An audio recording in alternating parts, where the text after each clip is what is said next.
Salut à tous, c'est Julien.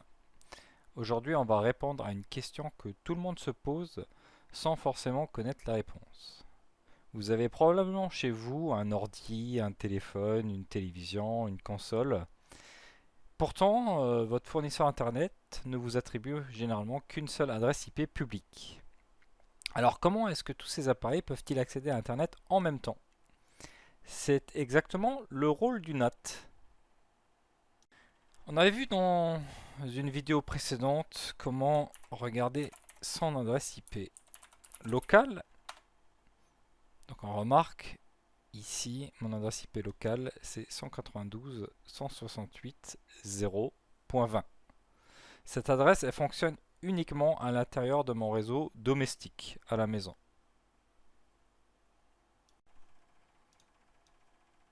On avait également vu la possibilité de regarder son adresse IP publique. What's my IP? Quelle est mon adresse IP? Mon adresse IPv4, région Île-de-France. Donc c'est avec cette adresse IP là que mon ordinateur est vu sur Internet. Pourquoi ces deux adresses sont-elles différentes? Je vais vous présenter un petit schéma. Donc ici, j'ai mon réseau local à la maison. Et on remarque que j'ai 4 appareils. Et tous ces appareils possèdent leur propre adresse IP locale. Par exemple, comme on a vu, j'ai mon PC qui a le 192.168.0.20. Donc ça c'est l'adresse de mon PC. Ma télé à la pointe 30, mon téléphone à la pointe 40 et ma console à la pointe 50. Lorsque mon PC tente d'accéder à Internet, donc il passe par la box et il va par exemple sur google.fr, donc il contacte les serveurs Google. J'ai ma box qui remplace automatiquement l'adresse IP locale par mon adresse IP publique et c'est ce qu'on appelle le NAT.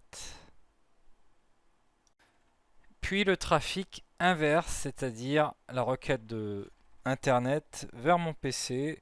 J'ai Google qui me répond, qui envoie ma box et ma box elle sait que la demande vient de mon PC.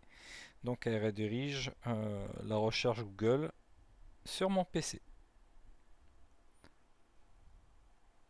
C'est une explication très basique, mais ça explique grosso modo ce qui se passe quand vous allez sur Internet et quand vous cherchez quelque chose sur Google.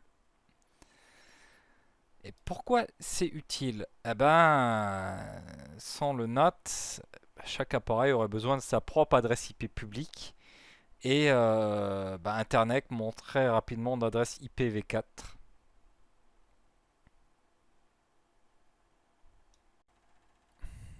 Maintenant, qu'est-ce qui se passe quand quelqu'un essaie d'entrer sur notre réseau?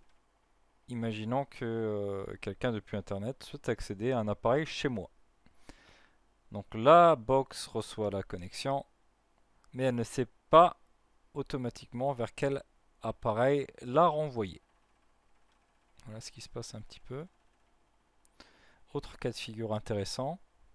J'ai mon PC qui fait tourner un serveur Minecraft et j'ai un trafic qui vient depuis Internet et qui est renvoyé sur un port, par exemple 25565, et ma box va savoir que ça va vers mon PC parce que j'ai mon serveur Minecraft qui est hébergé dessus.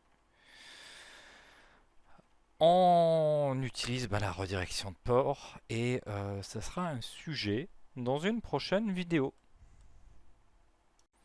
En conclusion, pour résumer, chaque appareil possède une adresse IP locale.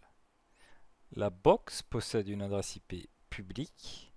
Le NAT permet de faire le lien entre les deux afin que plusieurs appareils puissent partager une seule connexion Internet.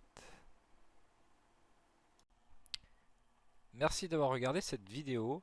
Si ça t'a aidé, pense à t'abonner et on se retrouve très vite pour la suite. A plus.